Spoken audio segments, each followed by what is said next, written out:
Theodor Herzl Muradınızı derhal söyleyiniz. ጉዳይህን ቶሎ ተናገር።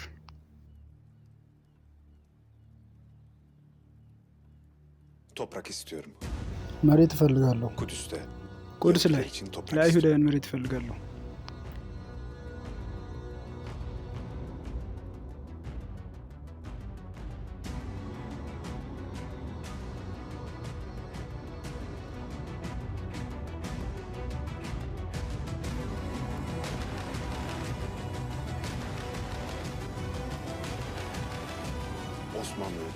ኦቶማን ትልቅ ግዛት ነው።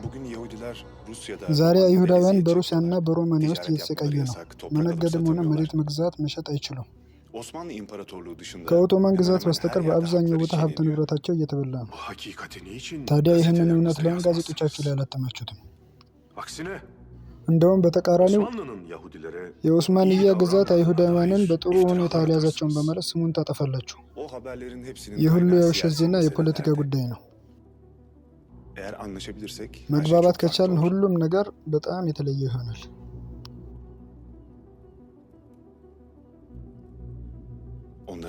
መኖሪያ ሀገራቸው ይሆን ዘንድ ፍልስጤም ላይ መሬት ስጣቸው።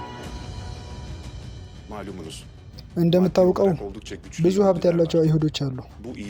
ይህን ውለታችሁን ያለምላሽ አይተውትም። ኦስማንያ ግዛት ያለበትን የአውሮፓ ዕዳ ሙሉ መክፈል ይችላሉ። ከእናንተ የምንፈልገው ብቸኛው ነገር ቁድስ ውስጥ ትንሽዬ መሬት እንዲሸጡልን ብቻ ነው።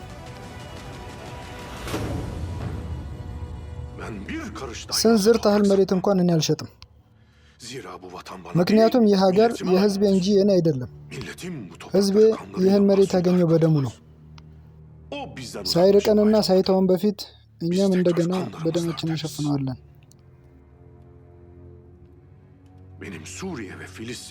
ሶሪያና ፍልስጤም የነበሩ ሰራዊቶቼ አንድ በአንድ በሊፍና ውስጥ መስዋዕት ሆነዋል። አንዳቸውም አልተመለሱም። ሁሉም ጦር ሜዳው ላይ ሞተዋል። ደውለት አልዬ ወይም ይህ ግዛት የህዝቤ እንጂ የኔ አይደለም። ቁራሽ ታክል እንኳን መሬት ከሱ ላይ አልሰጥም። ይህንን ሀገር መከፋፈል የምትችሉት ሰውነታችን በመቆራረጥ ብቻ ነው። እኔ ህያው በሆነ ሰውነት ላይ ቀዶ ጥገና እንዲደረግ አልፈቅድም። ቁድስ ላይ ዛዮኒስት የሆነ ሀገር እንዲመሰረት በፍጹም አልፈቅድም። እኛ ሀገር መመስረት አንፈልግም። በኦስማንያ ግዛት ስር ሆነን በሰላምና በእርጋታ መኖር ብቻ ነው የምንፈልገው። ፓሻ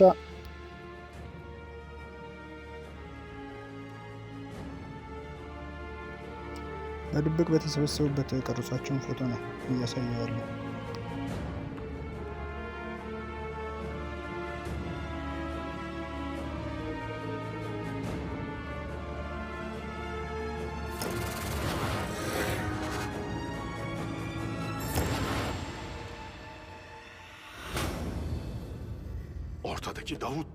መሀል ላይ ያለችው የዳውድ ኮከብ ናት።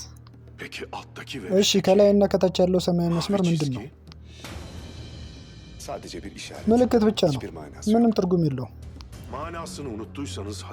ትርጉሙን ከረሳኸው ላስታውስህ አቶ ሄርዘል። ይህን ባንዲራ በመሳላችሁ ዓላማችሁ በአባይና ኤፍራጦስ መሀል ያለችው የቃል ኪዳን ምድር እንደሆነ አውጃችኋል። በኤፍራጦስና አባይ መሀል ዛዮኒስት ሀገር መመስረት እንደምትፈልጉ ጮኻችሁ። ይኸው እኔም እየጮህኩ ነው።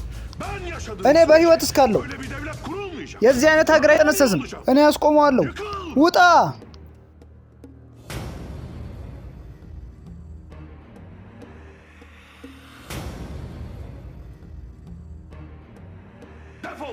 ጥፋ! አንተ አታላይ